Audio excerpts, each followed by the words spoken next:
आलू छिलंदी है।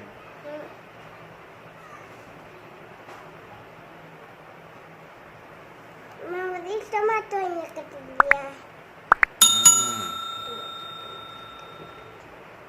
बताइए नहीं कट वो थी।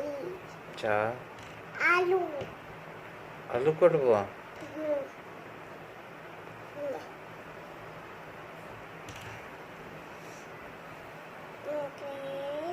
भला बिजली चमका क्यों दी है देखा क्यों क्यों वरी वे लिखा लिखा वो लिखा क्यों चमका दी है हाँ चमका दे